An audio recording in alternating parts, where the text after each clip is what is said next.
Hey guys, welcome back to another episode. Today I'm actually going to talk to you how to take care of tortoises.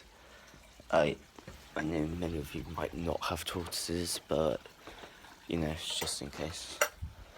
It's here raining for once because it's been dry for I think 3 weeks straight here in England. So, if you are keeping a tortoise, and it's a big species, so a cicada, a redfoot, but if you have like a horsefield or something, they can get big, but if they aren't, well, you can put them in a vivarium. But if they do get big, the landscape like that, and you are pretty good to go with it.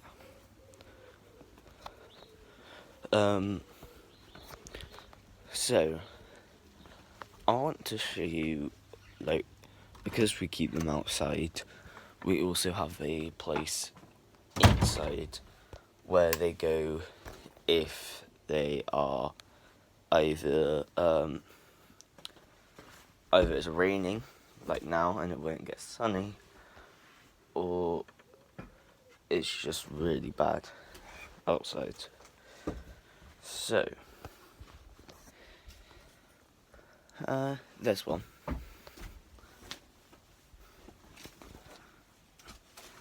So, this is quite a big area for them.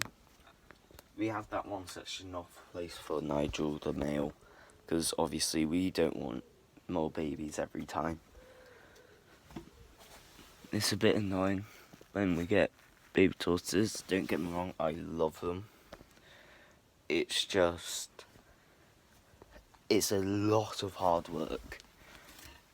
Goes into keeping care, getting all the food, all of that. So, usually they'll come out by themselves once they're inside. But obviously the light has to turn on, and they only have a moonlight, which is that blue light there. Now, with tortoises, you need multiple lights.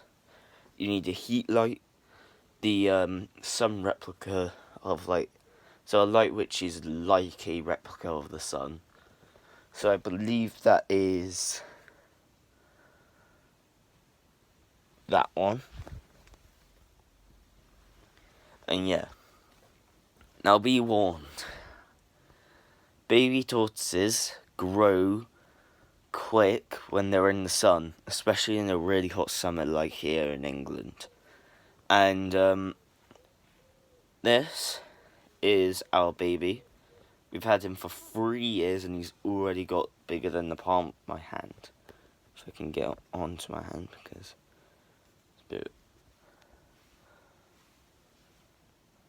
it's quite big. Now, don't stop moving about now. Now he used to be the size, or smaller than a 10p coin, and it was so cute. And now he's turned into such a big tortoise. It just gets ridiculous now. So, what you need for a baby tortoise is firstly a vivarium. A vivarium is basically like a fish tank. Just, it's more... So it's a fish tank without a roof, unless you have like geckos and all of that. But we're talking about tortoises here today. So it's without a roof. Oh, sorry for the light. Stop blinding my viewers. There. No. Okay, yeah. You're gonna just have to. And basically, the vivarium should have a light on top. So the top should be made out of a transparent, material. And basically, when it is transparent and it is like, you put your light above so it can heat the tortoises. Now, we didn't have that. Actually, we have it right here. We made our own vivarium out of wood. And that's what it turned out. We had a ramp leading up to another layer of the vivarium where they would be able to sleep, drink, and their food will be on the bottom half. And to be honest, it was working till they got way too big, so we had to put them with the big tortoises. Oh, stinks cold. But so you can keep them in vivariums, especially baby tortoises. But if you wanted to keep, like I'm saying, for example, 7 like me tortoises, some adults, some are babies, you need to have an outdoors area because tortoises need the sun.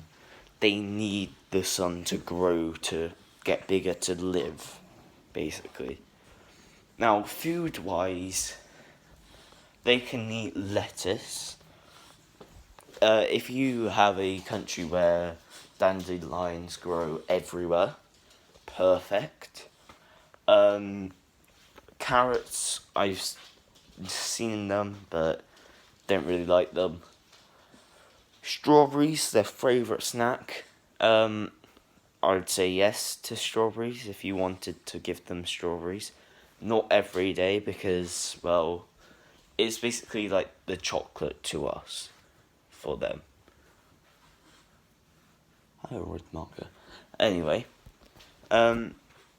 so you want to have, well, all of that.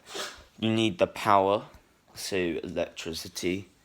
You probably need, it is a lot of stuff, but once you get all the stuff, it's just the matter of learning that they don't need you, as they aren't like dogs where they need you personally and where they want you to stroke them.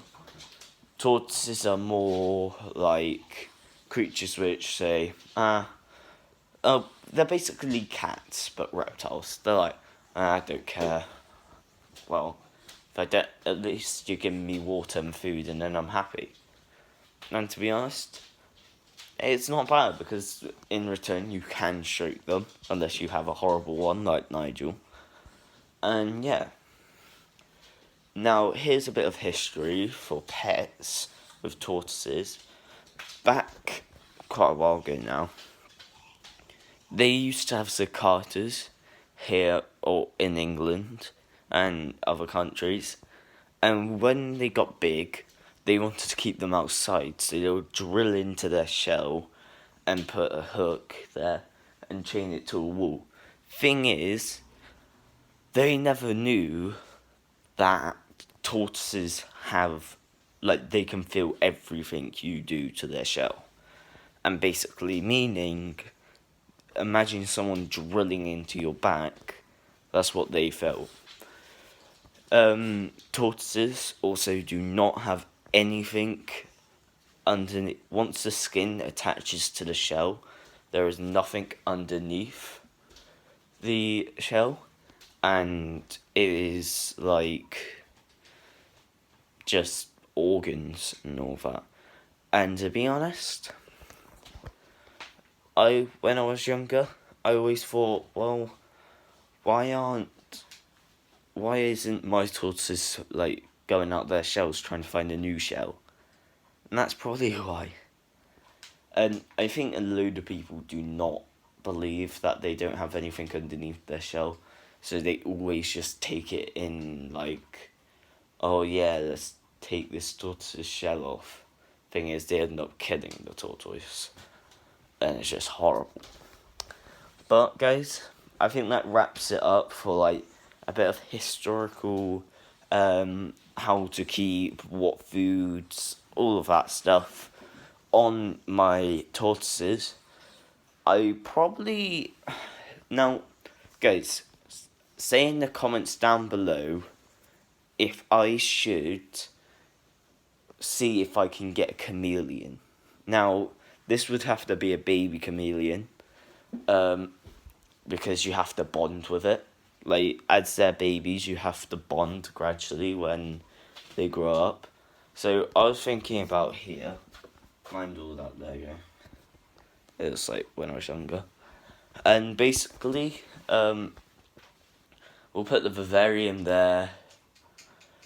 It'll be there, and when I want to, I'll get a stick, I'll help it out, and I'll place it down, I'll feed it, try to get it to feed from my hands once in a while. Then I'll gradually just put my finger out, see if it climbs on it. I will not force it to climb onto my finger. If it doesn't climb on my finger, then I just get the stick, climb on the stick, and put it back in the vivarium. Every day, if you do that, I reckon you probably could get quite a good bond. I know some people with chameleons, they tame so well that they just sit on their heads, and it's just really cool. But guys, I think I will do a video on that. Say if you think I should get a chameleon down below. If you want to subscribe, like, hit the bell if you want to, and I'm gonna end this video here. God, look at the camera. God, what's this? Peace.